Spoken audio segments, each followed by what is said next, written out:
अभिनंदन, good morning. सुबह की सभा, उसके अंदर आप लोग आए।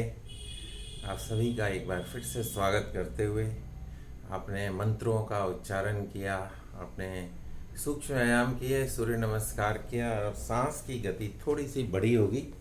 उस गति को सामान्य करने के लिए सीधे बैठ जाएं, कमर और गर्दन सीधी रखें, आँखों को बंद कर लें और एक लंबा गहरा सांस भरें। उस सांस को पूरी तरह से खाली कर दें। एफर्ट बहुत ज़्यादा ना लगाएं, जितना आपकी बॉडी परमिट करती है, जितनी कैपेसिटी है उतना आप एफर्ट लगाएं सांस को भरने में। आपका पेट फूलेगा। आप जब सांस को बाहर निकालेंगे तो आपका पेट अंदर की तरफ पिचक जाएगा। इतना ही आपको करना है, उससे ज़्यादा ना करें। और कुछ साधक मैंने देखा कि कुछ ठीक प्रकार से नहीं कर पा रहे थे, तो उनको चाहिए कि वो एक आध बार ऑब्जर्व कर लें। हैं, आप देखें कि होस्ट जो भी करा रहे हैं उनको आप एक बार देखें, ऑब्जर्व करें और फिर प्रैक्टिस करें और देखें कि आपका शरीर जो है वो उसको ले पाता है कि नहीं, उस प्रेशर को, उस बेंडिंग को, उस खिंचाव को, उस दबाव को महसूस करें। अगर वो बॉडी परमिट करती है तो उसको करने की कोशिश करें। अदरवाइज़ अगर कहीं स्टिफनेस है, नए आए हैं, पहली बार आए हैं, आए थे फिर चले गए थे, उसके बाद आए हैं, तो हो सकता है कि थोड़ी सी ऐंठन हो, थोड़ी स्टिफनेस हो, तो उसको आप कुछ टाइम दें। धीरे धीरे फिर से लगातार आएँ। अगर आप लगातार आएंगे तो फ्लेक्सिबिलिटी बनी रहेगी। और अगर आप मिस करेंगे बीच में, या देर से आएंगे या नहीं आएंगे या कभी कभी आएंगे, तो वो फिर अकड़न जो है दोबारा से आ जाएगी और आपको लगेगा कि होस्ट जो है, जो करा रहे हैं, उनका तो पैर जो है हाथ पैर को टच कर रहा है और मेरा तो घुटने के आगे जा ही नहीं रहा। और आप फिर ज़बरदस्ती करते हैं तो वहाँ पे आपको खिंचाव, नसें जो हैं पुल हो सकती हैं, मसल्स पुल हो सकते हैं और आपको पेन जो है ज़्यादा हो सकता है। तो इन छोटी छोटी बातों का आप जब ध्यान रखेंगे तो आपको डेफिनेटली जो है फ़ायदा मिलेगा। लेकिन निरंतरता, कंटिन्यूटी आपको मेंटेन करनी है। कंपटीशन नहीं करना। आपकी जितनी बॉडी आपको परमिट करती है आपने उतना ही करना है और लिमिट के अंदर करना है, अपनी कैपेसिटी के अंदर करना है।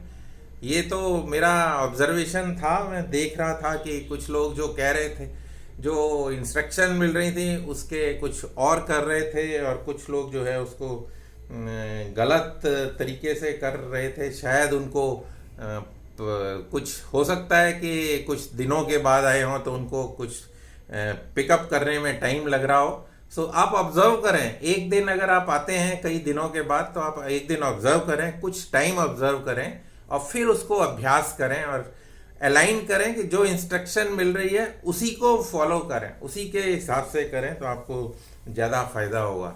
Coming back to the sound part, कल हमने बात की थी कि म्यूज़िक से हम कैसे अपने आप को ठीक रख सकते हैं। तो ये साउंड जो है, साउंड क्रिएशन, ये पूरा एक इंजीनियरिंग का ब्रांच है और इस पर पूरा 5 साल का कोर्स होता है। मेरे को सिर्फ 5 मिनट मिलते हैं तो मैं इसकी झलक भी नहीं कह सकते, एक आपको एक आईना छोटा सा दिखा के कि साउंड से हम कैसे अपने आप को ठीक रख सकते हैं। सो म्यूज़िक को हम अगर थेरेपी की तरह यूज़ करेंगे, I am not going to make you singers और आपको कोई बॉलीवुड स्टार्स बनाना है। हमने सिर्फ साउंड को पहचानना है कि हम अगर बोल पा रहे हैं तो जो हम बोल रहे हैं वो साउंड है, और अगर हम उसको गलत तरीके से बोलते हैं तो वो उसका जो दूसरा नाम है वो नॉइज़ हो जाता है। और अगर हम उसको रिदम के साथ बोलते हैं तो उसका नाम हो जाता है म्यूज़िक। और म्यूज़िक को आप एज ए थेरेपी यूज़ कर सकते हैं अपने रोगों को ठीक करने के लिए। म्यूज़िक का अगर आप इतिहास पढ़ेंगे तो आप पाएंगे कि जो गाय बैल हैं उनके गले में घंटी, गाना भी है बैलों के गले में जब घुंघरू घंटी बांधते हैं, तो जो ये गाय भैंस हैं, जो एनिमल्स हैं, ये ज़्यादा दूध देना शुरू कर देते हैं अगर इनको म्यूज़िक इज़ द थेरेपी, और वो एनिमल्स के ऊपर भी अप्लाई की जाती है। और जो लोग